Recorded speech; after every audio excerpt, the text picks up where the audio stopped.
I really love this time of year. Good morning and welcome to In the Car with Clint. It's the 27th of December and I'm heading into work. And you might be wondering, hang on a sec, you just said you really love this time of year and you're heading into work. That is correct, because, well, I really enjoy doing what I do, but this period between Christmas and New Year's is such a nice period of time where the world is kind of asleep. And I've got a skeleton crew, although I'd say at some of the businesses it's not that skeleton, will probably be quite busy, but where I'm based at the distribution center, it's quiet. And you know, what time is it? 9:26. It's not late, but it's not super early. You know, I've got up, had breakfast with the kids, hung out a bit, and now I'm just gonna go in and probably spend 3 or 4 hours planning.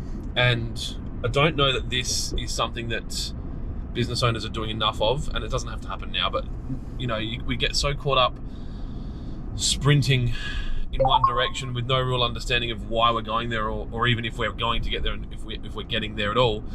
And you know, I've talked about budgets earlier in the month. As the business gets to a size where I can't, well, it's way past the point where I can do everything, but where I can't kind of be as short notice as I have been in the past, I need to be a little bit more planned. And this is probably one of the realizations that I came to towards the middle and end of last year, that the team needs more runway. And it's actually, it was because of a book I got given. Shout out to Lachlan Jeffries. I don't think you'll mind me mentioning this. Actually, he didn't give it to me. He gave me the suggestion of buying it. And I think it's called Measure What Matters. And it talks a lot about OKRs, which are objectives and key results, which is what Google and, you know, large tech companies used through the early stages to build their businesses. And in listening to it, I kind of come to this realization, and it's not, you know, this isn't like Einstein's theory, that I am very short notice. Example, yesterday I had a Boxing Day sale for Lawn Hub. Now, I decided to do a Boxing Day sale for Lawn Hub the night before I went to sleep.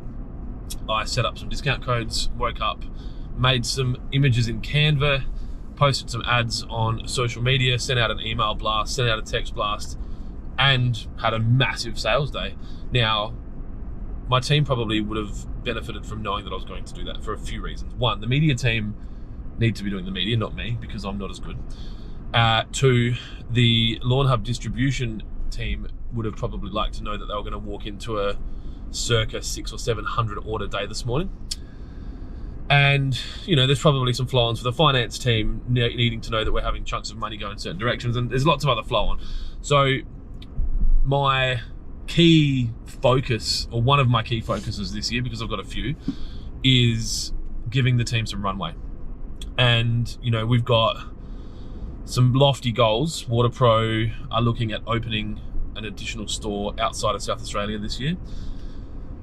Lawn Hub are looking at opening an additional distribution arm outside of Australia this year. And you know, the business is just touching 50 staff. We've got 4 locations now, and a lot of the strategic direction and marketing strat and all that shit comes from my head. And I just wake up and go, let's launch, this is one this morning, right? Let's launch some limited edition Lawn Hub stuff. Okay, cool. Now, traditionally what that would be is I'll go to the office now, print some stickers off, formulate a new liquid of some capacity, put it in bottles and put it on the website. Can't do that anymore, right? For a lot of reasons.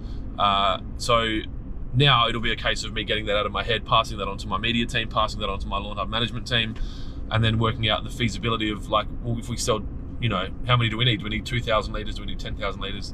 And so on. Anyway, I'm rambling. So, learnings from this.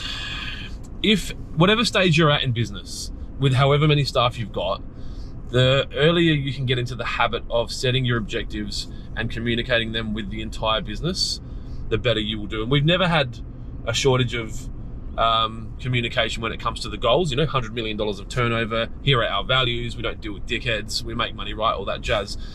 The next layer of that, you know, what are the kind of milestones along the way? I don't communicate very well, and it's quite fluid. You know, even our sales budgets are quite elastic, and I'll adjust them each month.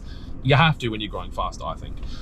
And so the goal and the plan and the objective this year,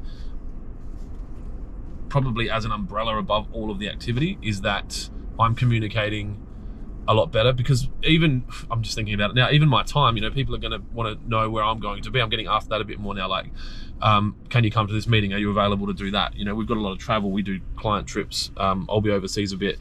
So the idea behind having this all layered, all this planned out, is that all of the people that require, they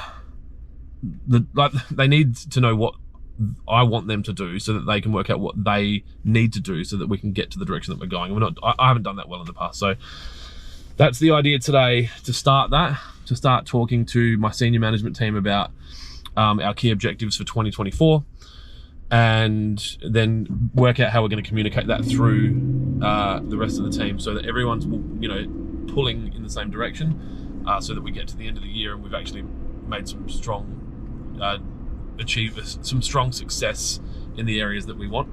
I think up until now we've kind of been lucky that we've just worked really fast and really hard, and it's just kind of grown to what's nearly, it prorates as the last 3 months, if we can pace it that, we're almost a $25 million business. So it's jumped a lot. You know, we were a $15 million business six months ago. So it's getting there to this stage where it needs to be managed differently, because what got us to $25 million won't get us to $100 million. So that's the plan today. I just wanted to share that with you. I think these In the Car with Clint started out as a bit of a story of what I'm doing day to day, and it turned into, you know, daily advice or daily motivation, which, you know, they get more views and probably help more people, and they're a bit more digestible. But I do miss talking out my thoughts, even if it's only to put it on the internet for my children to watch later in life. But for the, you know, the 1 or 10 of you that benefit from, you know, maybe that's something I should be thinking. Maybe I should be doing some planning, even if it's just having 3 goals for the year, or 3 objectives for the year. Like this is what we're going to do. This is what we're going to turn over. This is what we're going to profit. This is how much we're going to grow. These are the markets that we're going to move into. From the book, make sure you've got some key results that confirm that you have achieved the objectives. Otherwise, you know, it can be quite loose doing your goals. I should do a goal setting video, actually. Anyway, that is it. Thanks for tuning in to In the Car with Clint today. Have a wonderful day. Be kind to each other. Most importantly, be kind to yourself. As I said in my last video, don't put too much pressure on yourself around what you do right now. If you want to work. If you don't. Make sure it's right for you, right for your family, right for your circumstances, and shut out all the noise. Talk to you tomorrow.